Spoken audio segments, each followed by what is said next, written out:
noise again. So yeah. Anyways, basically what we want to talk about today are three things. I want to get started with Raekwon's new album, which is called Fly International Luxurious Art, or Fila. Fila. Yeah, like the shoes, and the feature list specifically. I haven't listened to the album myself yet, but when I look at the feature list, I'm kind of turned off by it, to be honest. What I want to ask you today is, have you listened to it, and what would you say to hip hop traditionalists or Wu-Tang fans out there who might also be turned off or surprised by some of the choices he made in regards to who he was having on the album with him?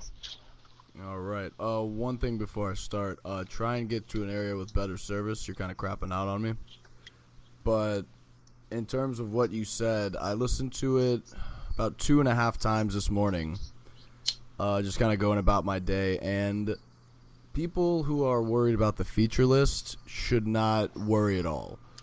There's only one song where it kind of gets in the way and doesn't work at all, and that's the song with French Montana and Busta Rhymes, Wall to Wall, because it's like a 5-minute overstuffed song.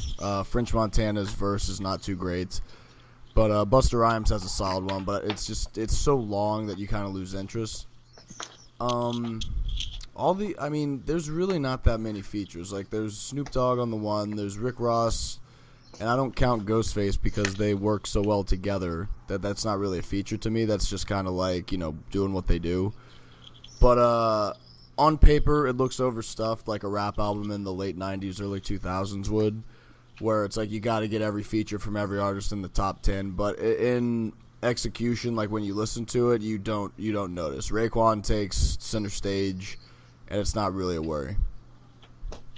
Okay, that's good to know.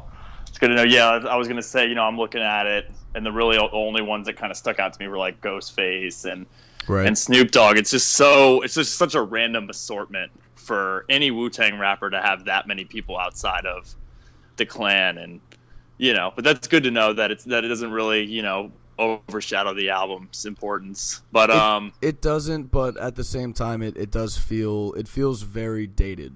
Like, this album feels like it could have come out in like 2004. Kind of like, okay. The production's old school, which is fine because like I'm a gigantic fan of everything old school Wu-Tang and the sound, but just it's not like old sounding enough to be something that fans would enjoy, and it's not new sounding enough to really push anything forward. It's kind of stuck in limbo in between the two. Gotcha. Yeah, right in the middle there, like kind of no man's land a little bit. Yeah, and the verses are solid. Like, the verses are great. Rapping's good storytelling, good messages, concepts. It's just the sound and the direction he took with it. It could be seen as, kind of taking a step back if you listen to it. Okay. Yes, I'm going to listen to it. I've just got to set some time aside and warm up to the idea of going through this. But moving on, kind of shifting gears a little bit into specifically the indie. Well, I guess Passion Pit's not really indie anymore, but kind of the pop spectrum. You wrote a review for our site on the new Passion Pit album, Kindred, and you lauded their work as the best they've ever done, giving it a 9 out of 10, which to me is a very strong rating for an album. Something that kind of great, but it's just a little bit short. To be honest with you, when I listen to Passion Pit, I hear, while fun music I could probably throw on in the background, it's pretty much cookie cutter indie rock that doesn't really do anything to wow me. So what I guess something you would say to a Passion Pit naysayer to get them to listen to it. If you don't like what they were doing in the first two albums, then you'll hate this too, I guess is what I'll say, because this is more of their style. But the reason I gave it such a high rating, and if I were to go back, I might knock it down a few points just after listening to it for a while.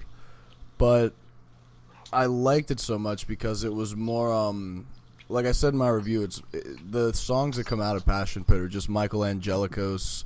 Anything he's feeling, you get that emotion raw and uncut, like probably Raekwon would say. But you get that emotion raw and uncut, and it's kind of like, a viewing into his mind and how crazy or, depressed or anxious he's feeling. He suffers with a bipolar disorder, so that's kind of front and center on Gossamer and some of his older albums. But I guess my point is This one was very, very cohesive. Like all of their, schizophrenic type styles where it kind of shifts wildly. There's too much going on. There's too many vocal layers, vocal tracks, vocal effects, too many synths. That has been dialed back a lot, and it has more of a positive tone to it.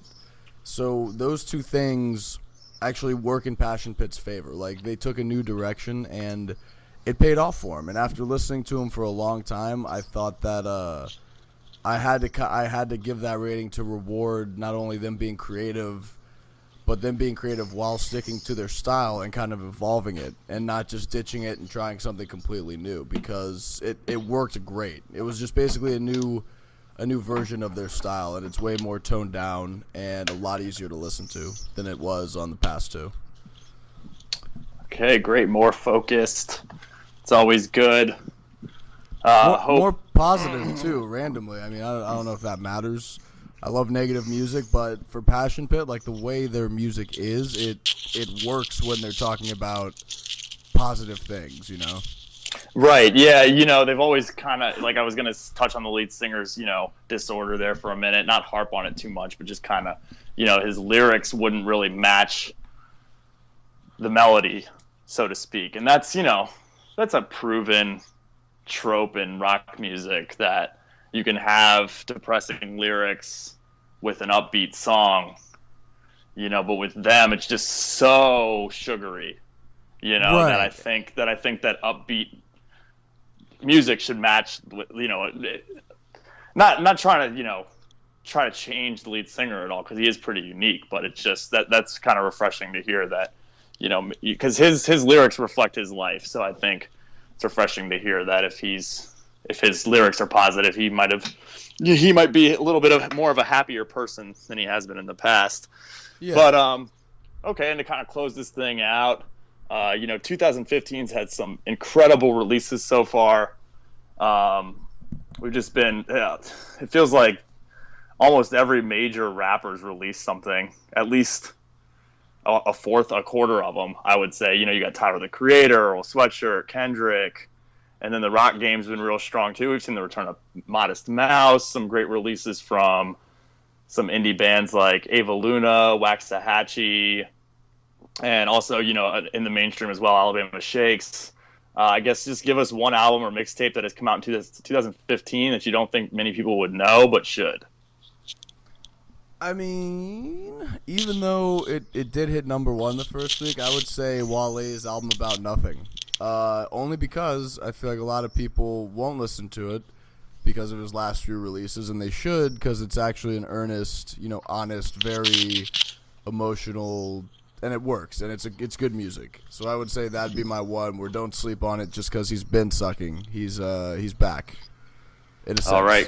All right, great. Yeah, I actually agree with that sentiment as well. Huge early Wale fan.